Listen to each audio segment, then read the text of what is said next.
Hello everyone, আসসালামু আলাইকুম। আপনারা সবাই কেমন আছেন? আলহামদুলিল্লাহ, আমি আপনাদের দোয়ায় খুবই ভালো আছি। আজ নিয়ে আসলাম খুবই মজাদার এবং খুবই অন্যরকম মজাদার একটি স্টাইলে চিকেন রান্না। এটি খুবই মজাদার হয়। চলুন রান্নায় চলে যাই। প্রথমে আমি এরকম মুরগির মাংস নিয়েছি। আমি এখানে ব্রয়লার মুরগির মাংস নিয়েছি। এখন আমি দিয়ে দিব 1 চা চামচের মতো লবণ, 1 চা চামচের মতো হলুদের গুঁড়া,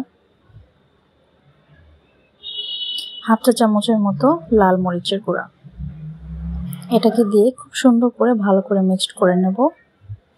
এখন আমি 10 মিনিটের জন্য রেখে দিয়েছি। আর এখন ভাজতে চলে আসলাম। এখন এক এক করে আমি মাংসের পিসগুলো তেলে দিয়ে দিব।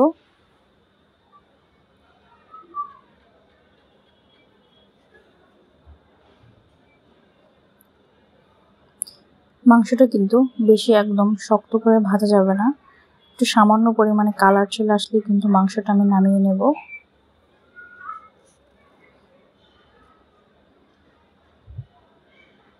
দেখুন আমি এইভাবে করে ভেজে নিয়েছি। এখন আমি মাংসগুলো তুলে নেব।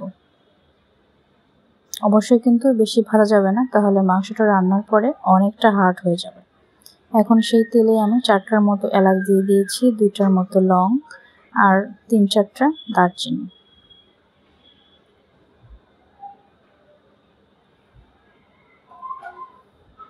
দিয়ে দিলাম 1 কাপের মতো পেঁয়াজ কুচি।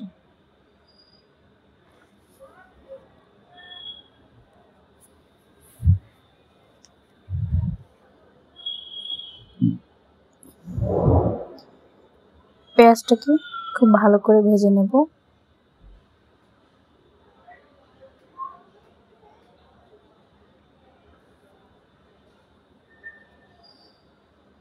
এখন দিয়ে দিব আমি আদা রসুন বাটা,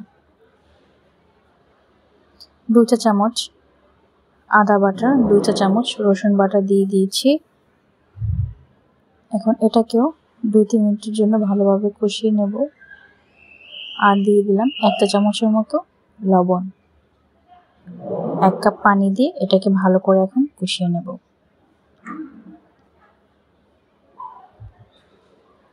এখন আমি এখানে কিছু গুঁড়া মশলা অ্যাড করব। প্রথমে দিয়ে দিলাম 2 চা চামচ হলুদের গুঁড়া,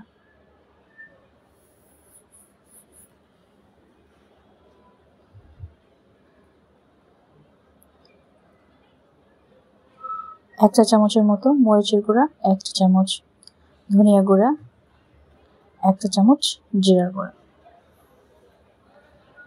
গুঁড়া মশলাটা ভালো করে পানির সাথে মিক্সড করে রান্না করে নেব।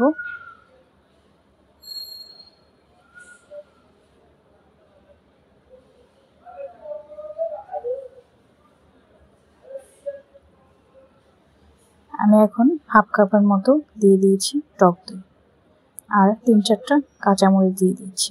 অবশ্যই টক দইটা দেওয়ার চেষ্টা করবেন। টক দইটা দিলে এই মুরগিটার রান্না অসাধারণ হয় খেতে। এখন আমি দিয়ে দিয়েছি কিছু আলু কেটে রেখেছিলাম, আলুগুলো দিয়ে দিয়েছি। দিয়ে 1 কাপের মতো পানি দিয়ে এটাকে আমি 4-5 মিনিটের মতো ভালো করে সিদ্ধ করে নেব।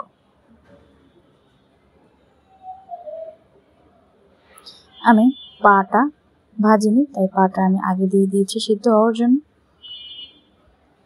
এখন যেই ভাজা মুরগিটা রেখেছিলাম সেই মুরগিটা এখন দিয়ে দিব।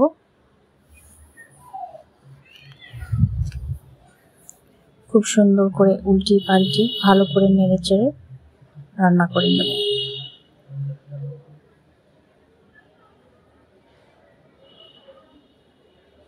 এখন দিয়ে দিব 8-10টার মতো এরকম গোটা রসুন। অবশ্যই চেষ্টা করবেন রসুনটা দেওয়ার, দারুণ একটা ফ্লেভার আসে আর খেতেও অসাধারণ লাগে।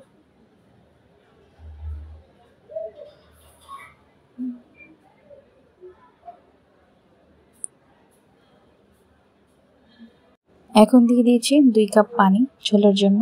ঝোলটা ফুটে আসা পর্যন্ত অপেক্ষা করব। দেখুন জাস্ট কালারটা এতটা সুন্দর হয়েছে, রান্নাটা ওয়াও হয়েছে। অবশ্যই চেষ্টা করুন এভাবে রান্না করার, এটা খেতে আসলে অসাধারণ হয়। এখন আমি দিয়ে দিয়েছি হাফ চা চামচের মতো ভাজা জিরার গুঁড়ো। অবশ্যই চেষ্টা করবেন, দারুণ একটা ফ্লেভার আসবে। মুরগিটা আমার রান্না হয়ে গেছে। ভিডিওটি যদি ভালো লেগে থাকে অবশ্যই চ্যানেলটি সাবস্ক্রাইব করে দিবেন। আজ এই পর্যন্তই। অন্য কোনো ভিডিওতে আপনাদের সাথে কথা হবে, আড্ডা হবে। সেই পর্যন্ত সবাই ভালো থাকবেন, সুস্থ থাকবেন। খোদা হাফেজ।